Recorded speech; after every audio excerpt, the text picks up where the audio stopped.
Morning, guys. I'm in the southwest UK. My name's Louis. I'm 56 and I'm having a nice coffee. So today's topic is just having a chat about Elvis Presley.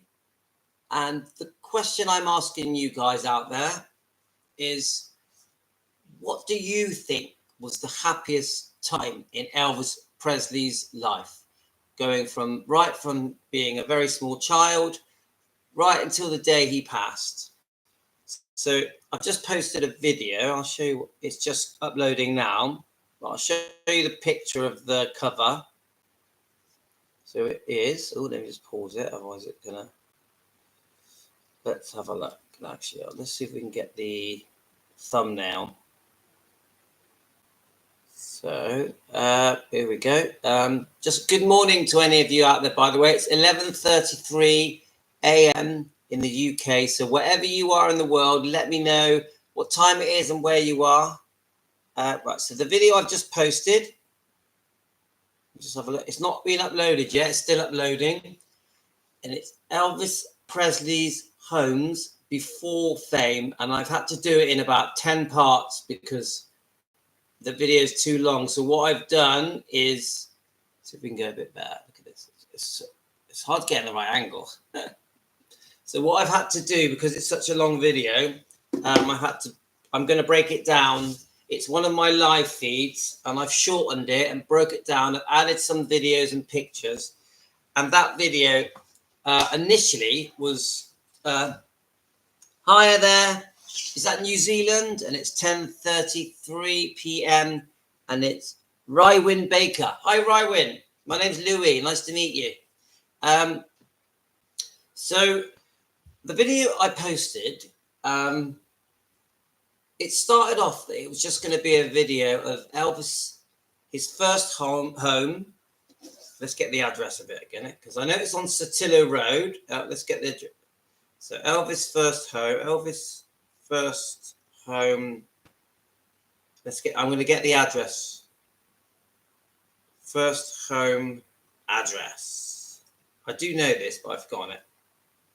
Ta-da. Right. Let's have a look. So I'm not sure if the address has been changed, because obviously there's been big alterations and it's been modernized. But let's have a look. We want the very first home, the birthplace, because it's coming up with different addresses because he's had so many homes. And this is what I've learned in this video, making this Elvis's homes video, Elvis's homes before he became famous, is that he had about 15 different homes before he eventually moved into Graceland. So let's have a look. Right, because it's giving me Memphis home. So I'm going to go first home in Tupelo, in Mississippi, Tupelo. I'm just doing a live. Right, let's have a look. Da-da-da. Right, so 1934, Vernon borrowed $180 for materials to build a small frame house in East Tupelo. It was in this little house on January the 8th, 1935, that the king of rock and roll was born. Financially, times were hard on Vernon and Gladys, but let's have the address. Let's have a look if we can get an address. Here we go. For a time, the Presleys shared two family houses on Reese Street and Vesta and the Colette's, November the 6th, 1940. Yeah, I know about that, because eventually they moved out of that home and moved next door into Vesta and Colette's home. Still not giving me the address. Come on, give me an address. Let's have a look here. Come on, this should come up straight away. Let's try. Elvis's first home in Tupelo. What is the address? I want to know. Whew. The thing is, it keeps coming up with this kind of stuff, saying, oh, this is the birthplace of Elvis. We don't want that. We want the address. Come on. Do any of you guys know the address? 306. Oh, of course, they've changed their name because it's a memorial to Elvis. But it says here the new name is 306 Elvis Presley Drive, Tupelo, MS 38801. I want the original address. Or was it Sotillo Road? Because I know Sotillo Road. All right, let's go a different way. I've got another website here. Let's look it up. Let's have a look. Let's have a look. Elvis Presley. We're going to find this, guys. We're going to find this. Elvis Presley homes. And the thing that just completely surprised me is there's no way that I thought that Elvis Presley had moved about 15 times. I thought that he was born in his birth home, obviously, the one in Tupelo, Mississippi. And Elvis, many homes. And that he eventually went to lived at, let me just have a look here. No, it keeps just jumping to his Graceland properties, his Beverly Hills properties. It's just not giving it me. What's this one going to say? Let's have a look. Elvis, right, okay. Elvis homes inside. Okay. That's just going to give me loads of pictures of his home. Elvis Presley owned one of the most famous homes in America. Oh, yeah, we know that. Aha. Elvis Presley's birthplace, Tupelo, Mississippi. Yeah, we've got photos. Great photo, but it's not giving me the address. In a 2-roomed home in Tupelo, Mississippi. Let's just read this bit anyway. In 1935, in a small 2-room home in Tupelo, Mississippi, the little white house was built by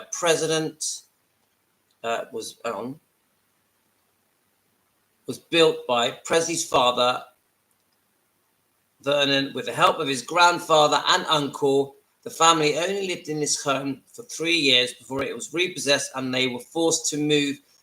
The city of Tupelo bought the house and surrounding land in 1957, and today the property is a historical site that is also home to singer childhood church and a museum.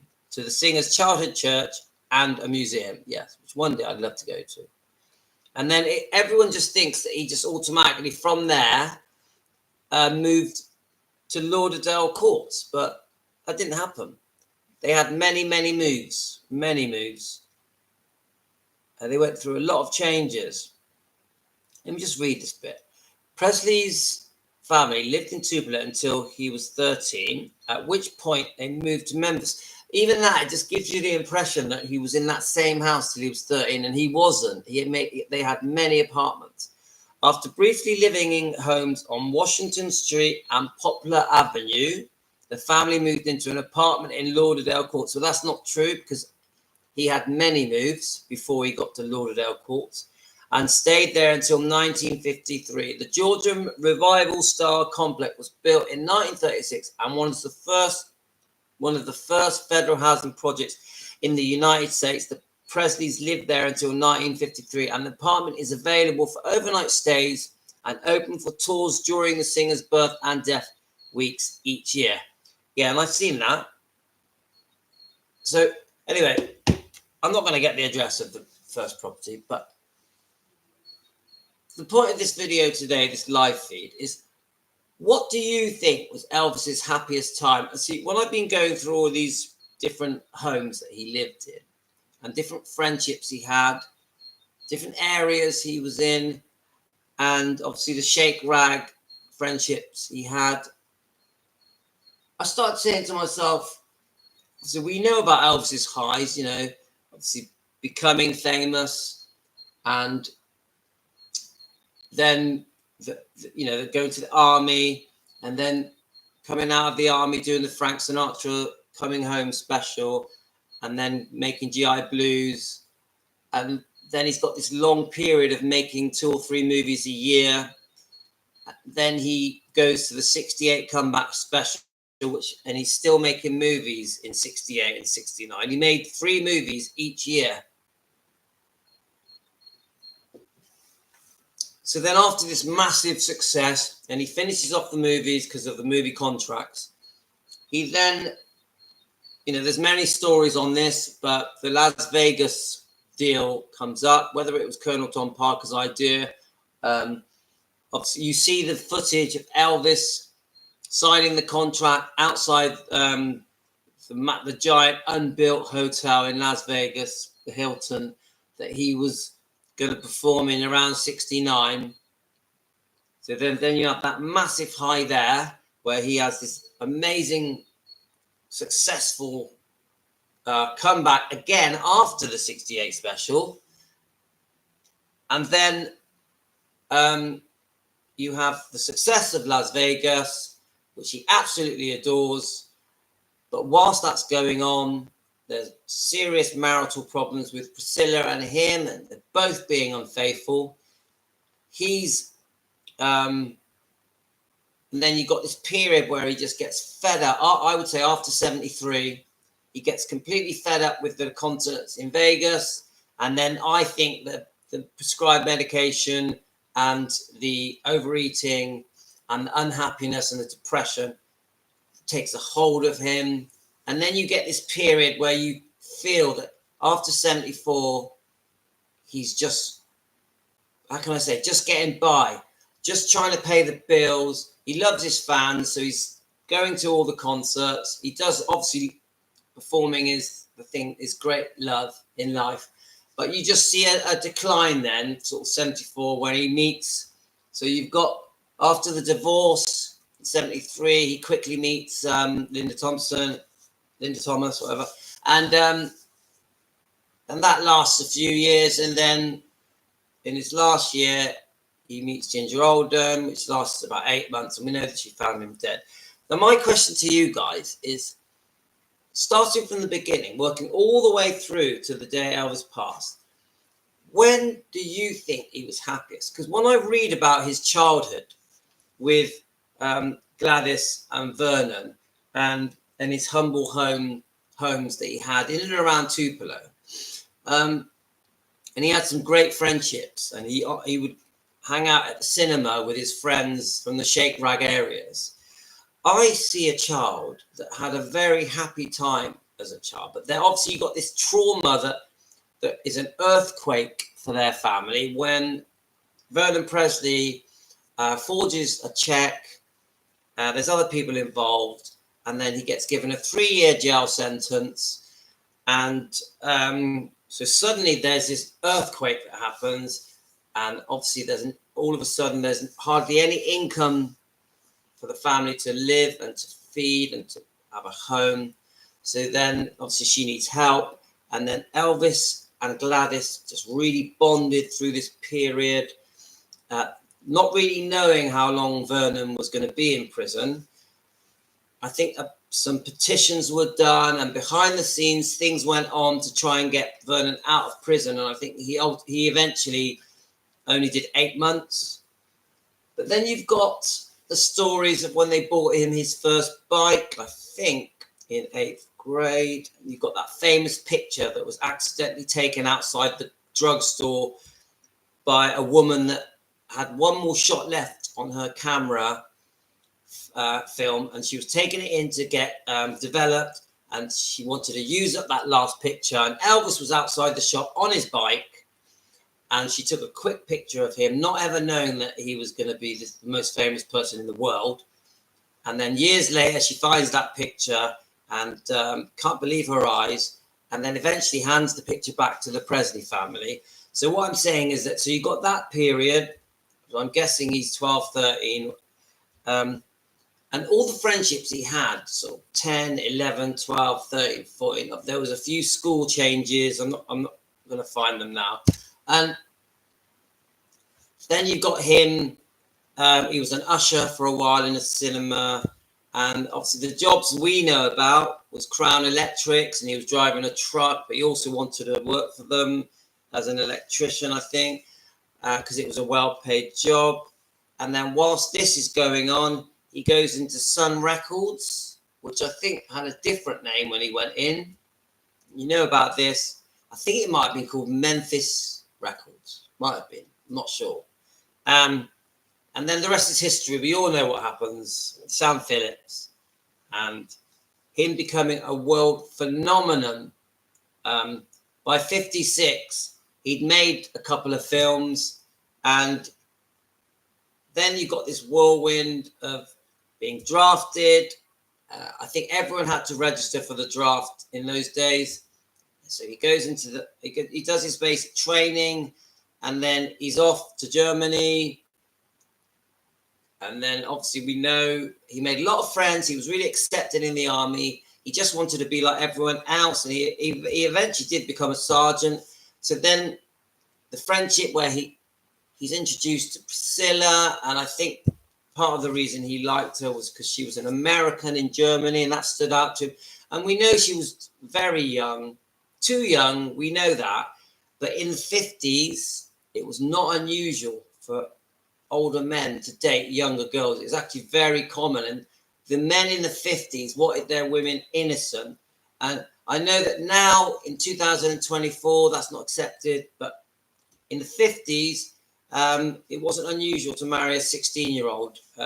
So she was a very beautiful young girl, and that they just had this magic chemistry, and he could talk to Priscilla about everything, about his worries, about his career, his future, and if he'd be forgotten. But he also, the number one thing, he loved talking to Priscilla about his mother.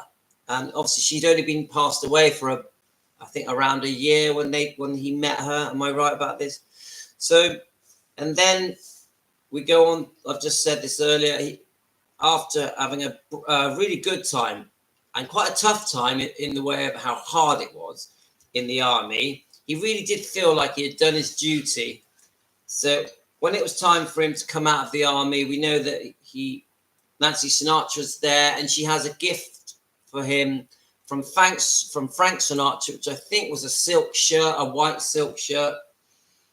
And then obviously the Frank Sinatra special was a massive success. And anyway, I'm waffling a bit. This is my question to you guys, because it's not going to be a long live. When do you think he was most happy? Was it his childhood? Was it his teenage years? Was it when he first got famous? You know, and his friendship with the Sun Records people? Because we know that he didn't feel right about selling his contract to Colonel Tom Parker because they had been so good to him. And obviously Colonel Tom Parker made some big promises and fulfilled them in those years.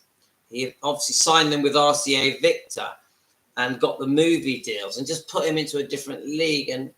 And he obviously did the shows in the massive TV shows around the world that we've all seen that propelled him as well.